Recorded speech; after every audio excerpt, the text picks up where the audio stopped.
Cloud storage was once hailed as the next step forward in tech, but after this weekend's massive leak of hacked celebrity nude photos, it looks like this cloud is brewing up a storm. That's right. And joining us now to discuss this incident and what it means for your privacy are tech expert Rachel Sklar and attorney Richard Roth. Thank you both for joining us today. Thank you so much for being here. So you guys really explain to us just how big a deal this is. I mean, we know that over 100 celebrities were hacked, but in the grand scheme of hacking things that have happened, how big a deal is this? Rachel? It feels like a pretty big deal. I'm sure it's a big deal to all the women who were victimized. Right. And it's just, you know, it's yet another sign that our data is not secure, and that as far as the advances go in terms of putting our data safely in the cloud, there are people out there who are working tirelessly at hacking, and they apparently have a lot of time on their hands to do so. Yeah, and that's what, and what Rachel said is so crucial. It's not a big deal to people who are not affected by it, but if you're affected by it, if you're one of these celebrities and you are literally naked on the internet over and over and over again, it's very damning and it's very disturbing and it's very bothersome, and it is this whole new world of iCloud that we're in. You don't know what you put on your own personal computer, whether one day it may end up all over the world. And it's true, and it does compromise the brand of some of these celebrities, especially if they're not known for being risque or, you know, provocative. Absolutely, absolutely. A lot of it stems with where they were in their past, taking pictures of themselves, or having a scorned lover who took pictures.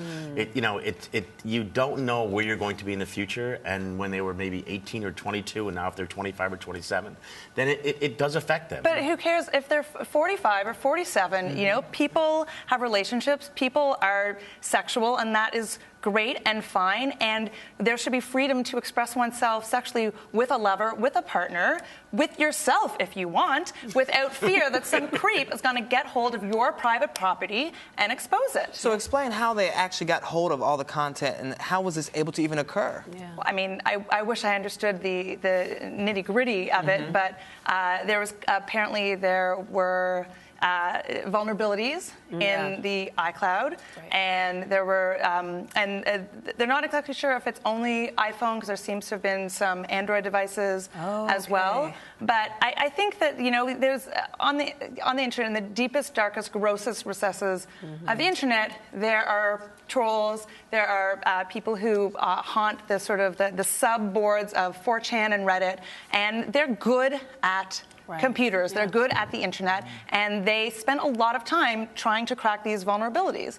And as soon as you tell them that you can't crack this, they're even more determined to crack it. And it's a full-time job. They literally spend their day hacking those computers and finding those vulnerabilities. But I think that also something that's very important to note is that they have a target. They have targets here in all of these women, because there's so much shame associated with nudity and sexuality for women. You'll notice that, you know, there isn't a treasure trove of, like, I don't know, like John Hamm and Michael Fassbender, and, you know, like, I think that you're not seeing the same kind of objectification and shame attached to this kind of access. And I think it's really important also to note that there is one thing about access which is granted, and there's another that is about access which is taken. And this is stealing just as much as it would be if hackers broke in and stole your PIN number for your bank account. And just to be...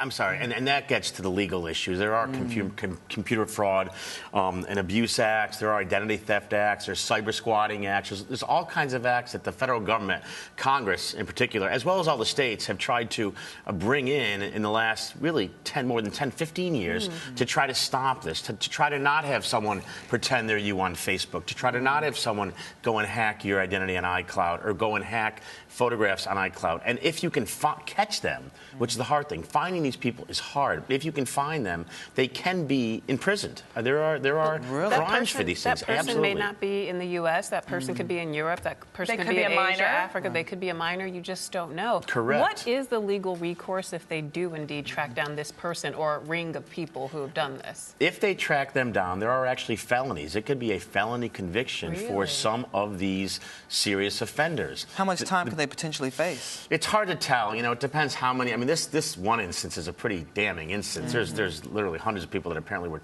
taken nude. And again, the women were objectified, which is the most disturbing thing about it. But you're talking about, it could be, it could be 5 years, could be 8 years, it could be a good amount of time in jail if they can find them and if they can prove that they're the ones that essentially hacked it and disseminated it. It's a tough burden of proof, but with the internet now, you know everyone's ID, you know everyone's, their numbers, their IP addresses. Thank you. So it is possible that you can find it, but it's done in such a tangled web that it's very hard to catch that person. Since it may be difficult to find those people who actually stole the information in the photos, can these celebrities sue Apple, who owns the cloud server? I mean, that would be really interesting, right? It would be an interesting case to make that these were reasonably foreseeable vulnerabilities, that their security team should have been able to foresee that that there were these holes and these bugs to plug up. It would be fascinating. We've seen these huge data breaches at huge corporations, like Target is a recent example, and there has to be some degree of accountability and responsibility on the part of these corporations. So I think it will be interesting to see how that unfolds. But in the meantime, probably change your password. Change your password. It's a good first step. Don't make it 1, 2, 3. Your name. Yeah. A combination of uppercase, lowercase letters and numbers. Change it frequently. That's two-step verification.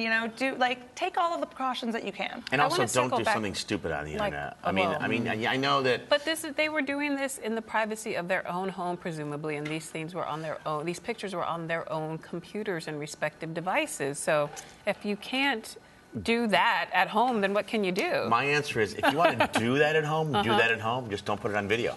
I mean, do whatever you want at home, whether it's with someone else or yourself. Just don't put it on video. And of course, I'm not justifying. But are you victim blaming? Precautions I'm not useful. victim blaming. Okay. I agree with you. My point is that precautions are useful. Just like you want to change your ID, don't do something which may very well one day come back to haunt you. And I agree with you. You can't really blame the victim here. The problem is that this iCloud, and it's interesting, there could be a lawsuit potentially because they pride themselves on keeping everything confidential and secret and private. And lo and behold, look what we have now. So I'm not blaming the victim. There is clearly some culpability. Whether there's a legal obligation to not allow people to hack you is another question. Sure. Right? Do we have the reasonably foreseeable expectation of privacy and security when all of these, all of these online devices are telling us that it's totally safe to upload all of your photos, save them everywhere. They're seamlessly in the cloud. So while I think that it's prudent to protect